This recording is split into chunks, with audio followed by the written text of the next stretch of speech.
Great. Well, Randall, it's great to see you. Thank you, Abby. Good to see you. Good to be in Boston. Yeah. Well, since it's just the two of us here chatting, and I'm not sure anybody else is really listening, I've been wondering, how's this acquisition thing going? What's happening with Time Warner? I mean, that acquisition. Yeah, that one. I know you've had a lot over the years, and I've had the opportunity to chat with you about them from time to time, but this is the one that's on the burner right now. We've hit a little speed bump, but we, as you heard discussed in the opening, we're trying to acquire Time Warner, and they are the parent company of Warner Brothers Studios and HBO and Turner Networks, so CNN and TBS, TNT, and so forth. And we really thought it'd be a good idea. We've been working over the last few years to build the capability to distribute video, premium video, over wireless technology, and we're investing a lot. Warren, you say $200 billion? I knew our guys were investing too much, but we've been investing a lot to make this happen. And as we think about building out these kind of capabilities, invariably we will build out these kind of capabilities, and somebody will make a lot of money to, taking advantage of these capabilities. Apple did quite well off the mobile internet when we made the internet mobile, right? And the iPhone came along.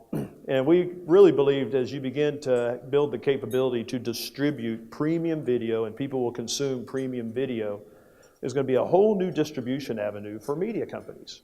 And we were kind of the naysayers that media companies were in decline. We actually thought if you create this kind of distribution, media companies will probably become more valuable over time. And we thought we should own some premium video. And so we worked with Time Warner. Jeff Bewkes and I reached an agreement to acquire it. And I won't go into the legal dogma, but it was a vertical merger, and we looked at this, and no competitors would be taken out of the market. And we did our analysis, and for 50 years, there has not been one of these really challenged and successfully challenged in the courts.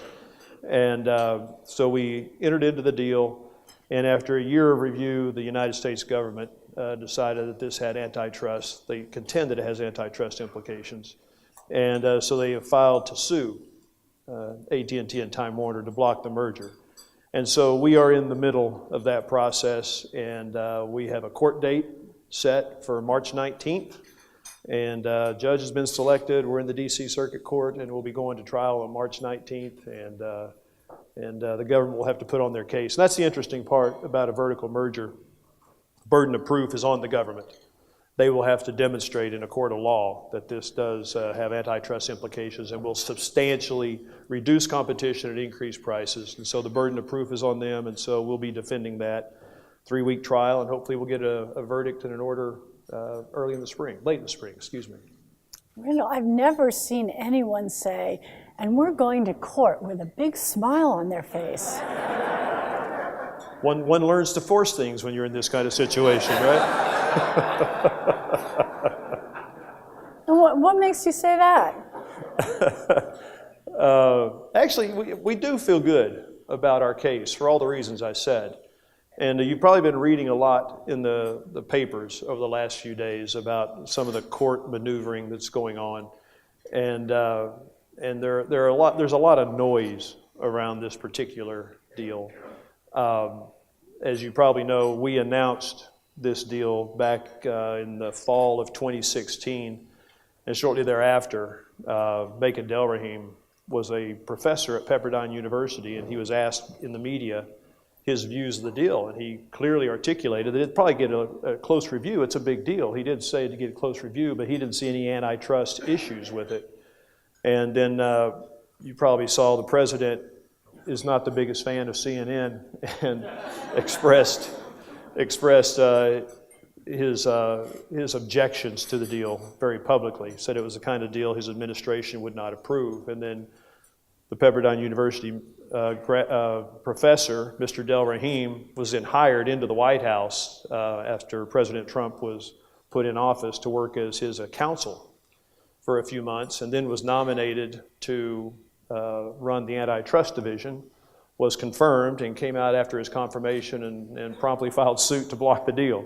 And so, we've I have said that's an elephant in the room, and it's probably going to have to be dealt with in some context. So that's kind of where we are, and you've been reading about that in the papers over the last few days. So someone's going to write a book about this. Somebody probably will. It won't be me. I'm not doing a book. Yeah. So let's talk about a few other things that you've been working on.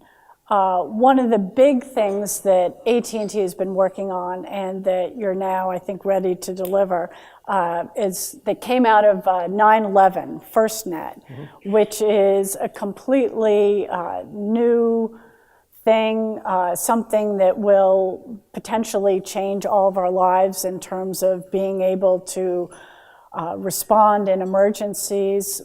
Tell us about the background and how that developed and what it's going to look like and feel like when it's going. This is a big deal. I was referring to Firstnet, which is for first responder network is what it's representing. And as Abby said, after 9/11, you recall what happened in Manhattan or in downtown in New York. EMS, fire department, police were all coming in and converging, and it was a crisis and it was chaos, and none of the first responders could communicate with each other. They could all communicate with themselves, but not with each other, and it was a bad situation. And other first responders from other communities came in to try to assist, and there was just no way for the agencies to interact with each other and to communicate by radio and so forth. And so legislation was passed that said we need to deal with this as a country. And our first responders need to have a network that is interoperable. They can all talk to each other. And firefighters from New York can communicate with firefighters in Boston if there's a big disaster, and the police can communicate with the firefighters and EMS and so forth. And so legislation was passed for the government to contract to build a network for first responders, a wireless network for first responders. And so it's been a number of years. A lot transpired, and ultimately the government did something. They auctioned off a big block of wireless airwaves back in, I think it was 2014. This was smart, and I think this is actually going to prove to be a model around the world for how you deal with these kind of communication needs. But they auctioned off a lot of these airwaves. We were the largest bidder. We spent a lot of money, billions and billions of dollars, over $10 billion in that auction. And of the money the government received in that auction, we actually spent $18 billion to be, it was in the public domain. So we spent $18 billion. The government carved out $6.5 billion of that money from that auction. And they had another block of these airwaves, and they said, everybody come in and bid. Who wants to build out this nationwide network for the first responder community? And whoever wins the bid will get this spectrum to build that network in. So it's dedicated for our first responder community, and the government will put the first $6.5 billion forward to build this network. And AT&T, we went hard after this. This became a must-win for AT&T. This is something we wanted to do. We thought it was just a big thing to do with the country, a public-private partnership of scale, like I don't think we've seen in this country for a long time. We bid to spend $40 billion to build out this network, and we won it. We won it last year. And so we have a number of years to get this network built, but it requires us to cover the entire country with high-speed wireless capability. And that's really great for first responders, and I'm excited about that. But it also is a big deal for our rural communities, because we are now building out mobile broadband capability that will cover the entire United States. It's going to be a very pervasive build. And where we build this network, here in Boston and down in Florida particularly, it will be what we call a hardened network. It's going to have bunkering. It's going to have serious backup power to all these cell sites and so forth to withstand hurricanes, flooding, et cetera. Like this, after this past year, you saw the importance of having that kind of hardening of these networks that can withstand serious natural disasters and man-made disasters as well. And so we won this. The other thing about it is, as we go around building this network, you've probably heard a lot about 5G technology, fifth generation technology. This is taking the wireless service that you have now and putting it on steroids. This is game-changing technology. As we're building this network, we'll be equipping all of our cell sites around the country for this next wave of technology. And so it's going to help accelerate a new wave of technology this is as much game-changing technology as anything I've been a part of in my career, and I've been doing this 35 years. And so there's just a very natural additive effect. First responders, check. They're going to have a very beautiful wireless network capability, interoperable and so forth. Rural America, check. Accelerate the provisioning of 5th generation wireless technology, check. It just has a number of elements and touch points that I think are really good for America, and we think it's good for AT&T as well. So that next G, we went from G. 3G to 4G, and I hear people saying, well, 5G, I mean, how many Gs are we going to have? I mean, and what does that 5th G really mean for people who are your regular mobile phone users? So 5G, most people, they hear 5G, they say, well, so it'll just be even faster than 4G. It will be faster, but the speed is not what's so important. It's latency, and if you don't know what latency is, it's the moment you push the button or the moment you request information or the moment you try to transact in a mobile world, how long does it take for that to happen? And you try to download a video, you've seen how long that can take. With 5G, latency by and large goes away. It becomes instantaneous. And instantaneous is really important as you start to think about things beyond surfing the web and email and watching your favorite movie, Game of Thrones or CNN. As you begin to think things beyond that, consider autonomous cars. And I happen to be a big believer that we will experience and live in a world with autonomous cars without drivers. Now, that requires extensive networking capability. The automobiles need to know where other automobiles are. They need to know where the traffic is. They need to know if there are people or elements coming out in the road in front of the automobile. I don't know about you, but if I'm going to be in one of these, I suddenly will get my head around what latency means. Because you cannot live in a world like that where an automobile is driving itself and have latency. And this is why 5G is so important. It takes latency out of the game. Internet of Things, all the connected devices we think of that are driving anything from manufacturing processes. Think about manufacturing. If you need to have a high-speed drill turn off for safety reasons, you cannot afford latency. Think about the world of virtual and augmented reality. This is where latency and these kind of services become really, really critical. And so just like 3G really opened the world for things like the iPhone and smartphone technology, 5G is going to open the door for a whole new range of services, technologies, capabilities like autonomous cars. And so I'm probably as enthusiastic about this technological move as anything I've been a part of. Well, many of us here in the room are part of the extended financial services industry, and latency. Latency is a pretty big deal to us. Yeah. So it sounds like we can start to let our imaginations run a little crazier than we have in the past around what we might be able to do for ourselves and our own operations, as well as what we might be able to do for some of our customers with the help of this technology. High-speed trading can go to locations and geographies we might not have ever conceived of before. Yeah, so when do we get it? So we have announced that we will be doing the first deployment of mobile 5G. Some of the early deployments we're all playing around with of 5G are just, it's a broadband replacement to your home, okay? Mm-hmm. That's great. And to think about, you can have a wireless broadband service to your home that gives you a gig speeds of service is a big, big deal. And we will all be pursuing that. It's going to change the competitive game. Think about cable operators. I mean, this is a new competitive opportunity against cable operators. Pervasive, wireless, fed home broadband. But mobile, this capability in a mobile environment, in our view, that's the secret sauce. And so we will be deploying in 12 cities this year the mobile version of 5G. And we have secured the spectrum, these airwaves. This will operate in a different set of airwaves than we're accustomed to. And without getting technical, these smartphones that we're all using, if you think about, they're operating, if you stack the airwaves that we're using right now, Your mobile phone today operates in the airwaves that kind of range from the floor to about my hand. 5G is going to operate in frequencies that are at the top of your building at fidelity, okay? It's in a whole different stratosphere, and that's what gives you these much higher speeds and lower latency. And so the spectrum has been secured, and now we're just building out the networks. And so you'll begin to see it turn up this year, and between now and 2021, it's going to become, I think, very prolific.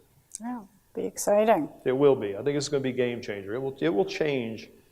I venture to say, I'm looking at the people in this room and all the industries represented here, there will not be an industry untouched by this.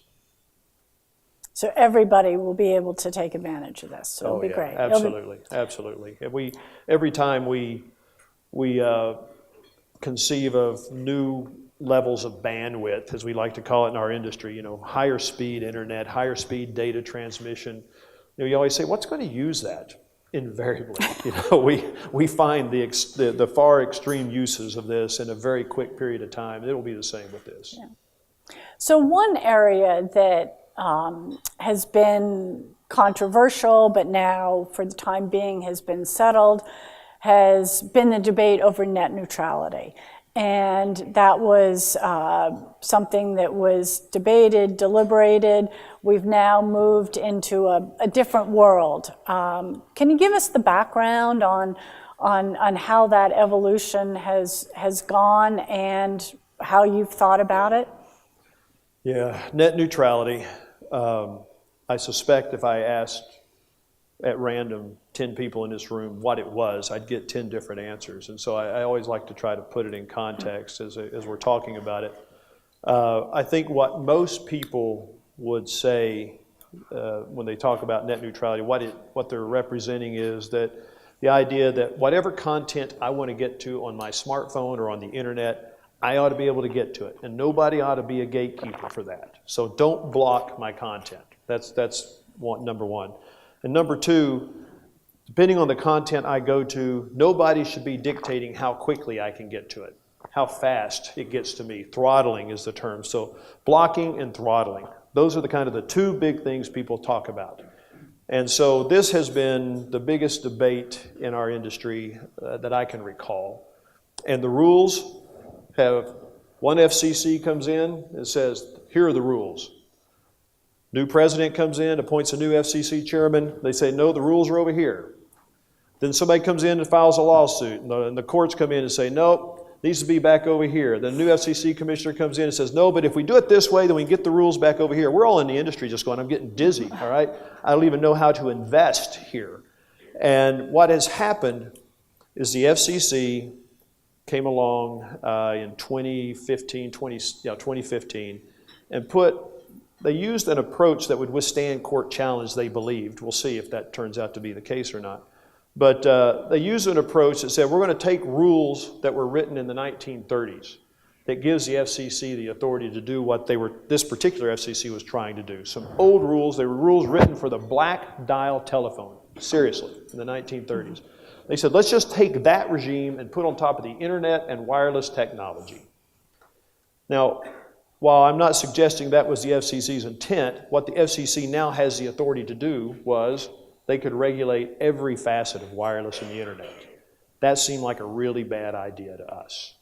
And so a new FCC comes in and says, no, doesn't work, and they took that off. And so now people are saying net neutrality is gone. And in fact, I had a woman come up to me, I was in New York, and she was 30-something years old. And she asked, are you familiar with this net neutrality thing? I'm kind of familiar with it. And she said, I'm scared to death.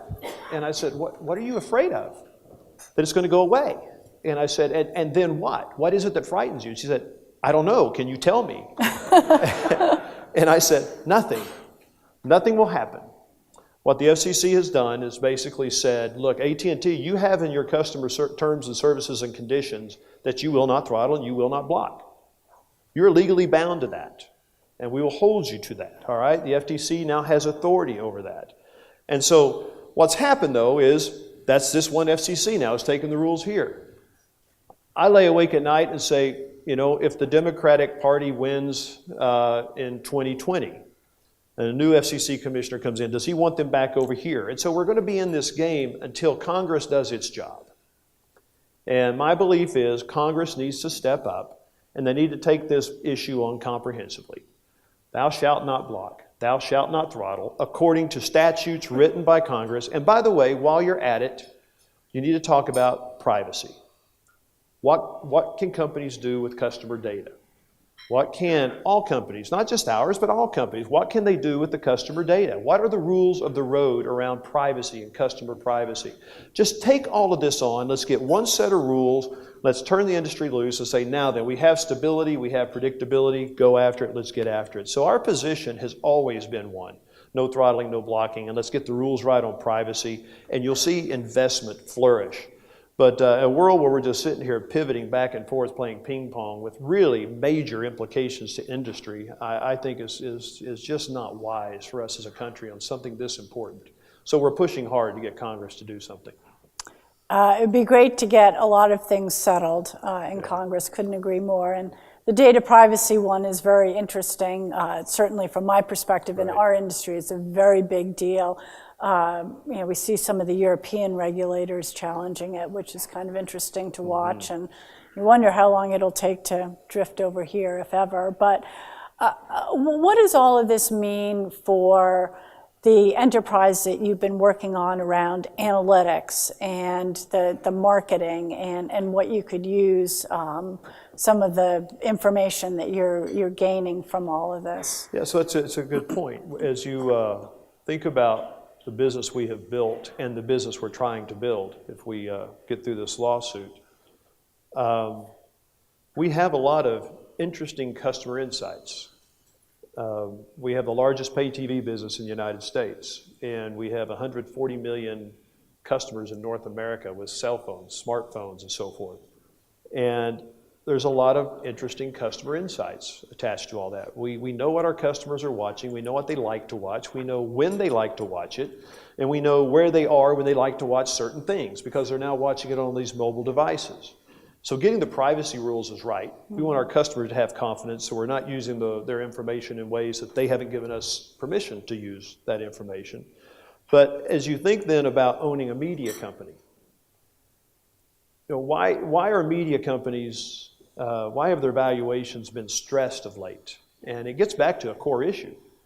Media companies, at least the older media companies, set Netflix and Google and Amazon aside for a moment, but media companies don't know who their end user customers are. They have no relationship with them. They don't know what they're watching. They don't know when they're watching it and where they are when they're watching it. This is just, they're selling their content to others who then distribute to their customers. DirecTV, we own a DirecTV. We know who's watching TNT when they're watching, et cetera. Time Warner does not know that. So think about pairing distribution with the media. And the media companies are in decline because they don't know who is watching their content, and as a result, what's happening to advertising revenues? People are saying it's too expensive, and we don't have any way to target the advertising, so they're going to Google, they're going to Facebook, and as a result, you look at the advertising industry, roughly 100% of all advertising growth is those two companies. And while traditional media advertising is in decline, but we actually happen to think that if one could pair the knowledge of the customer that a distribution company has with a media company, you could drive a lot of value to a media company. We actually think this is a very powerful opportunity. I'll give you a little example of how powerful we think this is. In DirecTV, when we distribute CNN to our customers, there are 16 minutes of commercials in every hour on CNN. As part of the arrangement, we get 2 minutes of that advertising. CNN gets the other 14 minutes. Our 2 minutes, we go to market and we sell to advertisers with the information that we have. So we have the mobile data, we have the viewership data, we have all that information. Where we use that information and go to advertisers, advertisers are paying us something in the order of $30 per impression. That's about what they pay us. You go to Turner Networks and Time Warner, advertisers are paying them about $8 per impression. Now, you say, well, why are advertisers paying you so much more? They're probably paying us less. They're just paying us higher per CPM because we're getting it only to the people that want to see their advertising that finds it relevant. So we can get really targeted with the advertising, whereas media companies are struggling to do this. And this is one of the biggest benefits, synergies of the Time Warner deal, is getting to where we can actually target all of they've got a ton of advertising inventory. We want to use this data and analytics to target their advertising so it only gets to people who would be interested in seeing that advertising. And I'm actually convinced that if we're as successful as we believe we will be, we think 16 minutes of advertising may be too much. Can you then, if you can get the yields higher, can you drive the advertising load down, and can you make the consumer experience actually better? Less advertising load, and actually kind of drive benefits to the consumer that way. Yeah, so I think I heard you say you're going to take about 60% off of Fidelity's ad budget. That's a good target. I'll work towards it, okay? So let me ask one more question before we open it up to the audience here. So what you've described is an incredible transformation of a huge company. So you've changed so much of the work that's going on, how you work. There's tremendous amounts of software that goes into being developed to make all of this happen once these new business directions have been set. That's a very different kind of workforce than the, albeit always technical, kind of workforce that AT&T would have had. Can you talk about the workforce culture that you're trying to drive at the organization and some of the things that you've done specifically to try to shape the culture and the feel of the workforce to be one that is more welcoming and more attractive to that kind of talent that you need for the future? Yeah, I've lost track of time. It had to be 6 or 7 years ago now.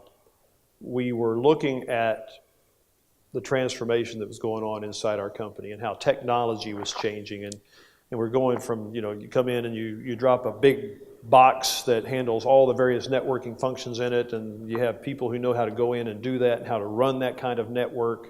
And, we have 140, 150,000 people who run the network and the IT side of all of this. And we're moving to a world where it's less about all that hardware, it's about software that's driving all of this. And you're kind of taking the hardware down to commodity layers, and all of the intelligence and all the skill is in the software. And this is happening really fast. And 5 or 6 or 7 years ago, we were looking at this, and this is exciting. This is great. It's going to require a lot fewer people to run this kind of network. And so as we looked at how that was going to phase out over time, we said the good news was, we tend to have a workforce in our telecommunications business that is aging. And so there was just a natural attrition that was going to accommodate that downsizing was going to need to occur. The problem was, you looked at the people that were remaining that were going to have to run this thing, and they didn't have the skill sets for the new world, software-centric skill sets. And we looked at this. This became, at that moment in time for me, one of the most complex logistical issues I had addressed as CEO. And we face a lot of complex logistical issues. Building out a Firstnet, right? First responder network. That's a huge logistical issue and feat. But how you transition a workforce, you can't just go replace them. I mean, it's thousands of people. And so we said we're going to have to retool and reskill an entire workforce. And it became a multifaceted project. And by the way, we're not finished, but we are well down the road. I'm starting to sleep at night, feeling like we may actually pull this off. And we used a lot of technology to make this happen. And it's interesting how you start here. You start by creating awareness with your employees that there needs to be a change in your skills. And a lot of communication, but all of you have HR systems, and you have HR systems. When a job opening comes up, people go and look at it, and you have a process where they can go apply for that job, right? It starts there. Job opening, person clicks on that job. First thing they see are the number of people doing this job over the last 3 years, has it been doing this or has it been doing this? And if it's been doing this, you see a mitigating interest in people wanting to move into those jobs. If it's doing this, you see high interest. I like this job. What's required to have this job? Here are the skill sets. It's very explicit. These are the skill sets you need. How do I get those skill sets? Here are the badges or the accreditations you need to earn. How do I get those badges or accreditations? You click here, you go, you complete this coursework. It's all online, and once you've completed it, you have your badges. You come in and you can apply for this job, and we move people into these new skills and these new jobs. Millions of these courses have been completed. Thousands upon thousands of these badges have been earned, and we're having a workforce just kind of morph very naturally into a new workforce that's being repurposed for new functionality. And this is probably, of all the things that I've been a part of as CEO, I'm watching this, and I probably take more satisfaction in this than anything I've been a part of. It's been really exciting to watch. And Tom Friedman, writes the New York Times. He's come and he's challenged me. He said, you need to take this and you need to hand it to cities. This should be the workforce planning for cities and how you can actually begin to make sure you're matching skills and jobs in various communities around the country. I don't know if that's right or not. I'm doing some work in that area, but it's been interesting and fun to be a part of. Well, it sounds like many of us could learn from that experience because the scale you're working on is so tremendous with a number of people. Yeah. So, okay. I'm sure there's some questions out here, and I think there's a few microphones that are floating around. There's a question right there. I was nervous after the way I was introduced when he talked about curiosity overcomes formal education. I thought, oh, he knows I went to Oklahoma. And so I thought, Thank you, Gerald Chertavian, the founder and CEO of Year Up.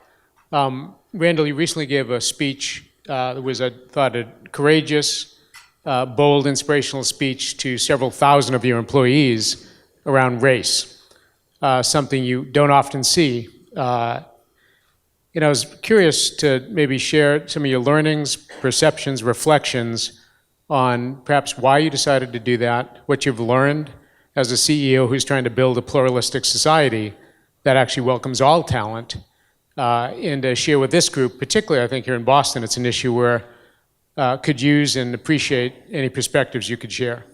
Yeah, thank you. This was a speech made in the fall of 2016, and it was an internal organization. And as I've told people, it was intended to be a family talk. And you knew what was going on back at that point in time. We had a lot of African American men had been shot and killed by police 2 blocks from my office. I mean, literally a couple of weeks before this talk that he's referring to, 5 police officers had been killed in Dallas, just right down the street from our offices. And America was in a real state of turmoil, and people were asking a lot of questions. And with 275,000 people, we had our own people asking a lot of questions. What's going on here? And you're starting to see a lot of contention, even among your employees. And I was taken that nobody in the U.S., I didn't see any of our leaders in the U.S. stepping up and bringing any context to what was going on, what was happening, and how should we be thinking about this and processing this and providing just some broader thought, at least, on it. And I, myself, was guilty as charged. And so I was getting ready to go speak to a group of our employees, a couple thousand people, and my best friend is African American, and I had just serendipitously seen a talk he was asked to give where he talked about what he had experienced growing up as an African American in Louisiana. And I remember watching this going, oh my God, I never knew this about this guy. And he and I are really, really close, really tight. And I had no idea what he had experienced. And I suddenly started to see some of the issues with the police officers. By the way, I respect our police officers, but I started to view some of the people's views in this area through a different lens, through different eyes. And it changed my whole perception of this. And so I shared this with our employees. And I don't know if you know it, but these phones that we sell, they have cameras on them, video cameras.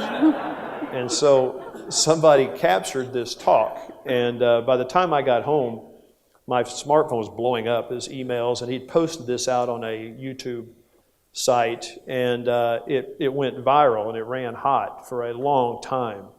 And I was getting barraged by emails and so forth, and they scanned the board, from, how dare you, to thank you for speaking out. And it really, what it did was it empowered our people to go out and talk about this, all right? And my point was, I didn't know this about one of my best friends, and it changed me to learn this about him. We need to learn this about each other. We need to understand where everybody's coming from. And the quote at the end of it that I said is, I said, I'm not asking you to be tolerant. Tolerance is for cowards.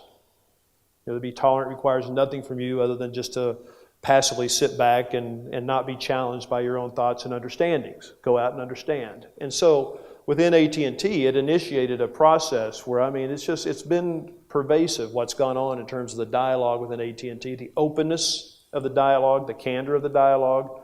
People are being a little bit vulnerable, and it's had an impact within AT&T. And I encourage people, if you haven't done something like this, to do it within your company. Oh, great.